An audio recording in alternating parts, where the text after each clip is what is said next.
জবাব দেওয়ার জন্য কে প্রস্তুত রয়েছে? আমি সংক্ষিপ্ত আকারে বলে যাচ্ছি, এদেশের এক শ্রেণীর আলেম ধর্ম বিকৃত করছে।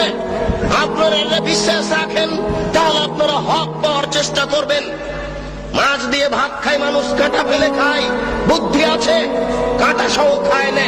অতএব শরীয়ত যেটুকু জানতে চাইবে, যেটুকু জানতে হবে, সেটুকু প্রমাণ সহকারে জানতে হবে।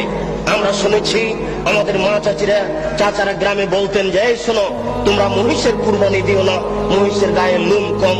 গরুর কুরবানি দাও, গরুর গায়ে লোম বেশি। কেন? প্রত্যেক লোম সমান এক নেকি হবে। মিথ্যা কথা, নবীর নামে মিথ্যা কথা ছড়ানো হয়েছে, জাল হাদিস। কে জবাব দিবে? কিয়ামতের মাঠে নেকির পাল্লাই এই কুরবানির গরু, নারী, ভড়ি সবকিছু ওই নেকির পাল্লাই চাপিয়ে দেওয়া হবে। এই হাদিস আমাদেরকে শোনানো হয়েছে। এই হাদিস মিথ্যা, এর জবাব কে দিবে? গরু দিয়ে, উট দিয়ে আকিকে চলে না। এই হাদিস মিথ্যে, এটা জাল হাদিস, রাসূলের উপরে এটা বানিয়ে ছড়ানো হয়েছে। এর জবাব কে দিবে? বাচ্চার কানের পাশে আজান দিতে হবে, কথা সত্য। ডান কানে আজান দিতে হবে, বাম কানে একামত দিতে হবে। এ হাদিস মিথ্যে, রাসূল এ কথা বলেননি। এই হাদিসের জবাব কে দিবে? মায়ের দিকে সোনজরে তাকালে কবুল হজের সমান নেকি হয়। এ হাদিস মিথ্যে। মায়ের পায়ের নিচে জান্নাত, এ হাদিস সত্য। মায়ের পায়ের নিচে জান্নাত, এ হাদিস ঠিক। মায়ের পায়ের নিচে জান্নাত, এ হাদিস ঠিক। বাপ মায়ের নিকটে, বাপ মায়ের দিকে সুনজরে দেখলে কবুল হজের সমান নেকি হবে। এ হাদিস রাসূলের উপরে মিথ্যা আরোপ করা হয়েছে। এই জবাব কে দিবে? এই জন্য মনে রাখবেন, রাসূল সাল্লাল্লাহু আলাইহি ওয়াসাল্লাম একদা যাচ্ছিলেন মেরাজে জিবরাইল আলাইহিস সালামের সাথে। তিনি দেখলেন কতগুলি লোকের জিহ্বাকে আগুনের কেঁচি দিয়ে কেটে দেওয়া হচ্ছে। কতগুলি লোকের জিহ্বাকে আগুনের কেঁচি দিয়ে কেটে দেওয়া হচ্ছে। আল্লাহর নবী বললেন, মান হাওলায়ে? জিবরাইল, এরা কারা যাদের জিহ্বা কেটে দেওয়া হচ্ছে? জিবরাইল আলাইহিস সালাম বলেন, হাওলায়ে খুতবাইল উম্মাতিক, এরা হচ্ছে আপনার উম্মতের বক্তা, যারা বক্তৃতা করে বেড়াতো, তাদের জিহ্বা আগুনের কেঁচি দিয়ে কেটে দেওয়া হচ্ছে। কি বুঝলেন? কি বুঝলেন? আর আমি কি বুঝালাম?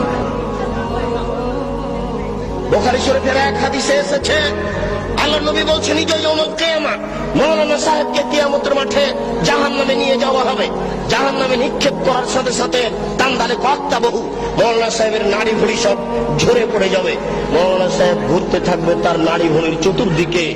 আপনারা তো শহরের মানুষ, বুঝতে পারবেন কিনা, আমরা তো পল্লীর মানুষ, এই কথা খুব ভালো বুঝি। ধান মাড়ার সময়তে, গরুর পায়ে ধান মাড়ার সময়তে গরু ধানের উপরে এভাবে ঘুরে। ধান মাড়ার সময়তে, ধান গাছ থেকে ঝরানোর সময়তে গরু ওই ধানগুলির ওপরে যেভাবে ঘুরে, মাওলানা সাহেব তার নাড়ি ভুঁড়ির চতুর্দিকে ঘুরবে। ফাস্তামা আলাইহা আহলুন নার, জাহান্নামীর সেখানে জমা হয়ে বলবে, মালা খবর কি হুজুর, আপনার কেন এই অবস্থা? আনতা তা'মুরুনা বিল মা'রুফ ওয়া তানহাউনা আনিল মুনকার। হুজুর, আপনি তো আমাদের ভালো কথা বলছিলেন, মন্দ থেকে নিষেধ করছিলেন, হুজুর আপনার অবস্থা কেন এরূপ? হুজুর তখন বলবেন, কি বলি, আমরুকুম বিল মা'রুফ ওয়া লা আতিহি, আমি যে ভালো বলেছি ভালো করিনি যে। কত হুজুর ভালো করেননি, এর প্রমাণ নিবেন। মিথ্যা কথা বলে ধর্ম প্রচার করে হুজুর। হুজুরকে সকালে 10,000 টাকা দিতে হয়।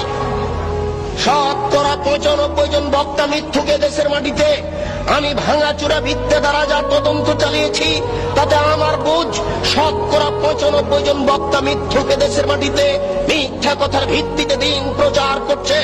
আপনাকে সজাগ সোচ্চার হতে হবে, নইলে এই হুজুরেরা ইসলামের গায়ে, ধর্মের গায়ে আগুন লাগিয়ে দিয়েছে। টানা টানা করে ধর্ম জ্বলছে। আপনি এখন কি করবেন? আজ যদি ঢাকা শহরে খাঁটি ফার্নিচার কিনতে যান, ভালো কাঠের ফার্নিচার পাবেন, টাকা বেশি লাগতে পারে। আজও যদি খাঁটি সরিষার তেল কিনতে চান, তাহলে পাবেন, টাকা বেশি লাগতে পারে।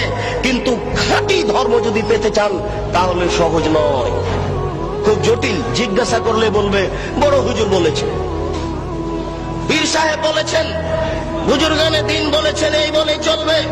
বুজুর্গানে দিনের দোহাই দিয়ে ধর্ম চলে না। মাওলানা সাহেবকে যখন বলা হচ্ছে, আপনার কেন এই অবস্থা, তখন মাওলানা সাহেব বলছেন, কি করি, আমি যে ভালো বলেছি ভালো করিনি যে। হুজুরের বাড়ি দেখেন না, হুজুরের বউয়ের কি অবস্থা, হুজুরের পায়জামাটা টাকনুর নিচে আছে, এটা দেখা যায় না। হুজুরের চাকরিটা অবৈধ পয়সাতে আছে, এটা দেখা যায় না।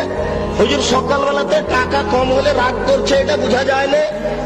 शरीयत की पागल लगी, शरीयत की हवाई लड्डू, दोनों हाथ लड्डू है, जो चाहे उसको खा ले, जो चाहे उसको छोड़ दे।